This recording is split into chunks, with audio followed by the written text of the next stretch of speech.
Too much ইয়ানে। আচ্ছা যাই হোক, আমার শুধু তো ফুল অ্যাক্ট করার কোনো দরকার নেই। 15 বাজে। ঠিক আছে, স্টোরিটাকে তাড়াতাড়ি শেষ করি অ্যান্ড লেটস মুভ অন।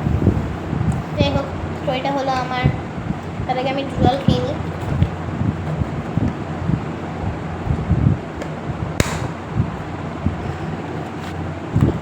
এই স্টোরিটার নাম হলো শিফনের শব্দ।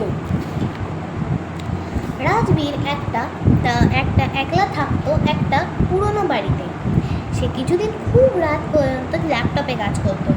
কিছুদিন ধরে সে দেখলো ঠিক রাত 2:30 এর তার বাথরুমে ট্যাপ থেকে জল পড়ার শব্দ আসতো আর হঠাৎ ফ্লাশ হয়ে যেত। একদিন সে ভাবলো দেখতেই হবে একা একা ফ্লাশ কেমনভাবে হচ্ছে। সে 2:30 বাজে বাথরুমের দরজার কাছে দাঁড়িয়ে রইল।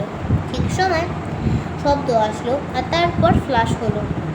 রাজবীর ঝট করে দরজা খুলে ফেললো। বাথরুম ফাঁকা ছিল, শব্দ কোমরের জলটা ঠক ঠক করে দুলছিল। রাজবীর হাসলো নিজের ভয়ের ওপর। কিন্তু যখনই সে দরজা বন্ধ করতে গেল, কোমর এর ভেতর থেকে একটা রক্তাক্ত হাত বেরিয়ে এলো। হাতটি খুব দ্রুতভাবে তার পা জড়িয়ে ধরল।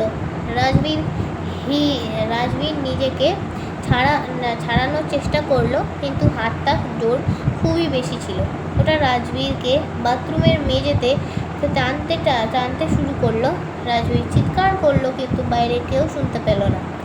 আবার সব শান্ত হয়ে গেল, শুধু ট্যাপ থেকে জল ফোঁটা ফোঁটা জল পড়া শব্দ থাকলো।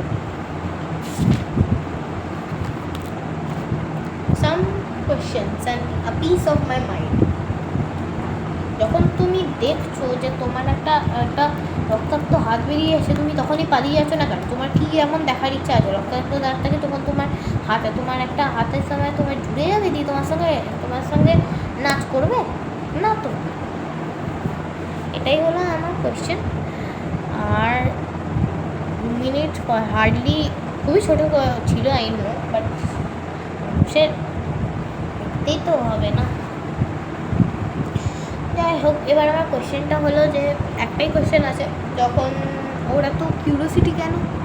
আর সেকেন্ড কথা, ওর বাড়িওয়ালা ও যখন কিনেছে রাজবীর, তখন ওকে বাড়িওয়ালা ওকে বলেনি কেন? আর থার্ড কোয়েশ্চেন, কার রক্তাক্ত হাতটা ছিল? রক্তাক্ত হাতটা কার ছিল? প্রথম রাজবীর ওখান থেকে প্রথম কোয়েশ্চেনটা কী ছিল? হ্যাঁ, রাজবীরের অত কিউরিওসিটি কেন? রাজবীরের কিউরিওসিটি কেন আমি ঠিক করে জানি না। মেবি ওর খুবই সেই ঘোস্ট রাইটারগুলোর মতো ছিল, ওর খুব কী বলবো, দেখার খুব ইচ্ছা ওর।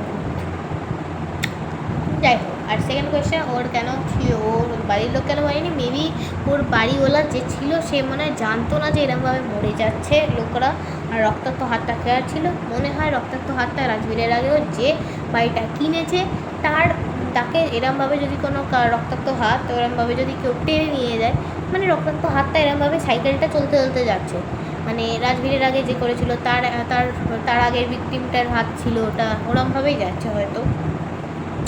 সো এখন দেখছি আমার মোটামুটি অনেকটাই টাইম হয়ে গেছে, যেহেতু আমি কোয়েশ্চেনগুলো ডিসকাস করেছিলাম। So make sure to like, subscribe and hit the bell button. That's it for today. Bye by.